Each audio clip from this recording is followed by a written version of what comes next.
ম্যাট্রিক্সের প্রকার, ম্যাট্রিক্স হচ্ছে বেসিক্যালি দুই প্রকার, একটা হচ্ছে তোমার বর্গ ম্যাট্রিক্স আর একটা হচ্ছে আয়ত ম্যাট্রিক্স। বর্গ ম্যাট্রিক্সের কাকে বলে? যে ম্যাট্রিক্সের সারি ও কলাম সংখ্যা সমান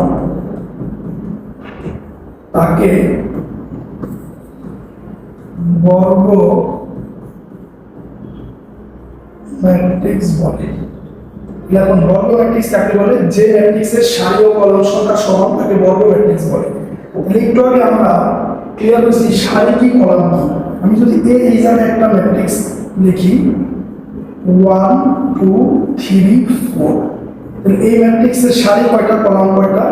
আমরা যদি ডিনোট করি, এই ম্যাট্রিক্সের সারি হচ্ছে একটা দুইটা, কলাম হচ্ছে একটা দুইটা। তাহলে এই ম্যাট্রিক্সের ক্রম হচ্ছে 2/2, অর্থাৎ এই সারি আর কলাম সমান, এই জন্য এটা বর্গ ম্যাট্রিক্স। এখন তোমরা আমাকে অনেকের মনে প্রশ্ন থাকতে পারে যে বর্গ ম্যাট্রিক্স কি খালি 2/2 হয়? না, আমরা যদি চিন্তা করি বি একটা ম্যাট্রিক্স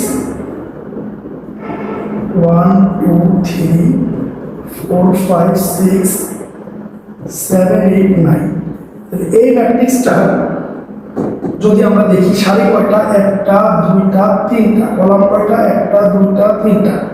এই ম্যাট্রিক্সের ক্রম কত? 3/3, অর্থাৎ এই সারি আর কলাম সমান। কোন ম্যাট্রিক্সের